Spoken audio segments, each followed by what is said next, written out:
Halo semuanya dan selamat datang kembali di channel Fitra KW. Hari ini kita punya sesuatu yang sangat menarik khususnya bagi kalian para pemilik VinFast VF3. Pernahkah Anda berpikir untuk mengupgrade tampilan dan fungsionalitas kaca spion mobil Anda ke level berikutnya?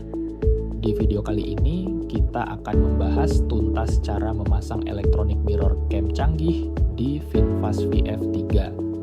Bukan hanya sekadar kaca spion, alat ini adalah perangkat 3-in-1. Dashcam dengan resolusi tinggi untuk bagian depan, kamera mundur, sekaligus menjadi kaca spion elektronik yang super jernih, bahkan di malam hari. Proses instalasinya mungkin terlihat rumit, tapi jangan khawatir. Kami akan tunjukkan langkah demi langkah, mulai dari melepas kaca spion bawaan VF3, memasang unit baru, menyambungkan kabel-kabelnya dengan rapi, hingga memastikan semua fitur berfungsi sempurna, termasuk tampilan garis bantu parkir saat mundur.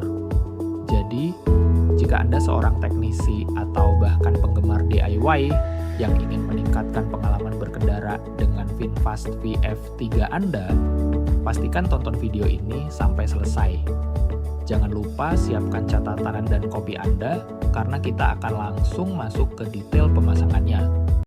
Oke, halo semua. Saya mau memperkenalkan ke kalian, ini adalah spion dari VinFast VF3, yang strukturnya persis sama dengan spion VF5 teman-teman. Kenapa saya membongkarnya?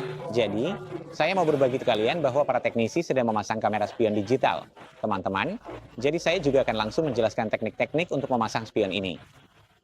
Langkah pertama, kalian harus melepas spion bawaan dulu. Coba lihat, di sini ada sebuah cover ya. Kalian hanya perlu mencongkel dengan obeng dan melepas baut di sini. Lalu kalian bisa menggeser spion ini keluar. Selesai deh proses melepas spion bawaan. Ini dia, spion digitalnya. Sekarang, saya akan putar ke sisi satunya supaya kalian bisa lihat lebih jelas. Nah, untuk spion digital ini, setiap tipe mobil punya dudukan sendiri-sendiri. Dan ini adalah dudukan untuk VF3 ya teman-teman. Tipe ini, orang-orang Tiongkok menyebutnya dudukan nomor 6. Untuk pemasangannya, cukup lepas spion bawaan lalu pasang yang ini. Di sini ada satu baut heksagon. Akan ada kunci L yang disertakan dengan paket spion ini supaya kalian bisa melepas dan memasang dudukannya. Ya teman-teman. Di sini, di bagian atap, kita harus melubangi satu titik untuk jalur kabelnya. Ini sangat mudah. Kalian cukup tekan dan tusukkan obeng ke atas. Nanti akan ada lubang supaya kabelnya bisa dilewatkan dengan rapi. Nah, ini adalah jack GPS, teman-teman. Jack GPS ini bisa kalian sembunyikan di atap atau di mana saja, terserah kalian. Lalu, untuk urusan kabel, di sini, seluruh rangkaian kabel dan semua jacknya sudah disiapkan, jadi kalian tidak perlu khawatir. Kalian tinggal colok saja, asal bisa terpasang satu sama lain, berarti sudah berhasil. Semua kabel ini nantinya akan dipasang di bagian atap juga. Satu hal yang perlu diperhatikan saat kalian memasang kamera spion ini adalah kalian harus melepas baut pada pelindung matahari ini, supaya bisa menarik bagian kain pelapis atau ke bawah agar lebih mudah memasang dan tidak melipat kain pelapis di atap. Nah, kabel listriknya akan dipasang mengikuti sepanjang atap, lalu turun mengikuti pilar A. Dan ini adalah bagian yang paling penting, yaitu kalian harus menyambungkan kabel listriknya. Di bawah setir, kalian akan menemukan sebuah kotak sekring di sini. Kalian tinggal tarik saja dengan tangan. Saya buka sedikit supaya nanti mereka bisa pasang lagi sendiri. Lalu saya tunjukkan ke kalian. Ini supaya kalian tahu cara menyambungkan kabel listriknya. Oke, kalian lihat ya. Kabel yang berwarna merah, perhatikan. Kabel merah itu adalah kabel sinyalisasi. Dan saat ini kami memasangnya ke sekring sensor mundur. Perhatikan arah saat kalian mencolokkan. Kalau kalian colokkan terbalik, sekringnya tidak akan berfungsi. Colokkan dengan benar seperti yang ada di video kami ini ya. Sedangkan di sisi satunya, kami mengambil sumber listrik baterai positif.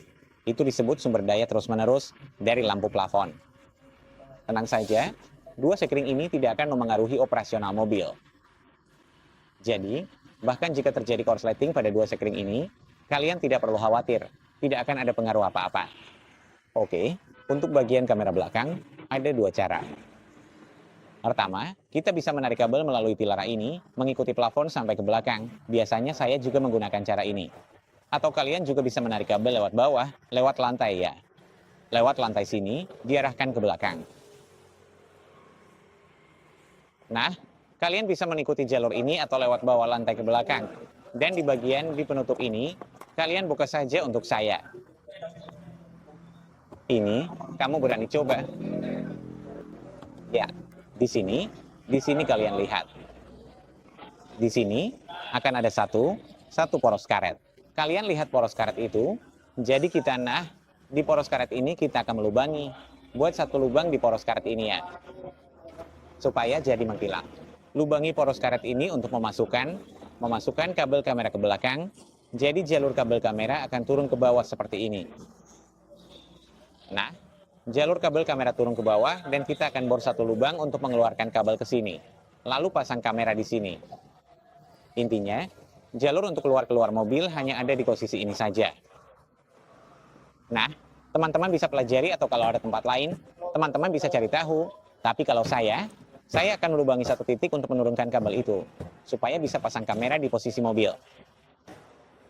Pada dasarnya, seperti itu saja sudah selesai. Intinya, tidak ada yang rumit sama sekali. Video seperti ini mungkin belum terlalu detail, tapi pasti para teknisi yang menonton akan tahu cara mengerjakannya. Yang terpenting adalah kita menyambungkan listrik dengan benar, maka semuanya akan aman. Oh iya, hampir lupa. Ada satu hal yang tadi sudah dipasang tapi malah lupa. Lupa. Tolong buka lagi ya. Masih ada satu lagi, kabel berwarna hitam itu adalah kabel massa. Jadi kita sambungkan saja ke baut rangka motor. Tadi saya lupa menyebutkan, mohon maklum ya teman-teman. Tolong teman-teman teknisi bantu buka lagi. Nah, untuk kabel massa ini, di kedua sisi ada dua baut. Terserah teman-teman mau sambung ke baut yang mana, yang paling mudah saja. Teman-teman perlu perhatikan, kalau bautnya terlalu banyak sebaiknya di crop dulu ya. Nih, teman-teman bisa lihat baut massa di kabel warna hitam ini. Nah, teknisi sambung di sisi ini, kalau mau sambung di sisi satunya juga boleh. Pokoknya baut yang disambung ke rangka motor, teman-teman bisa ambil massa dari situ. Ada 3 kabel ini, hitam, merah, dan putih, hitam, merah, dan kuning. Kaca spion ini, kalau teman-teman sambungkan ke sinyal ICC, yaitu kabel warna merah, maka alat ini akan menyala mengikuti saat motor dinyalakan. Nih, saat motor dinyalakan, kameranya juga otomatis menyala. Untuk pertama kali pasang kartu memori, teman-teman harus format dulu. Oke, kamera ini bisa teman-teman lihat ke depan dan ke belakang. Ini agak miring jadi saya putar ke bawah dulu. Lepas pelindungnya, oh iya, kamera depan ini merekam dalam resolusi 4K ya, teman-teman. Nah, kita bisa lihat tampilan depan dan belakang, bisa diatur naik turun. Yang istimewa, kamera ini sangat terang saat malam hari. Teman-teman juga bisa menghubungkan dengan aplikasi. Kamu sudah sambungkan ke sinyal lampu mundur di belakang belum? Disambungkan. Nah, kalau sudah disambungkan ke sinyal lampu mundur, saat masuk gigi mundur, akan muncul garis panduannya, teman-teman. Nih, teman-teman bisa lihat ada garis panduannya, jadi mundur jadi lebih praktis. Ini juga sudah banyak dibagikan oleh reviewer lain, teman-teman.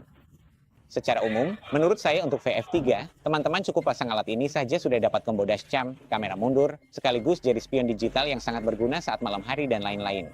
Menurut saya ini solusi yang cukup oke, dengan biaya 4,5 juta rupiah, teman-teman. Buat teman-teman yang butuh spion ini, silakan hubungi saya. Saya bisa kirimkan, atau teman-teman juga bisa pesan lewat Shopee di channel saya ya. Teman-teman yang ada di Hanoi atau di provinsi lain juga bisa hubungi saya untuk mendapatkan tempat pemasangan. Baiklah, kita sudah sampai di penghujung pembahasan video kali ini. Saya ambil kesimpulan, video ini menunjukkan betapa praktisnya kamera spion elektronik 3-in-1 ini, khususnya untuk VinFast VF3.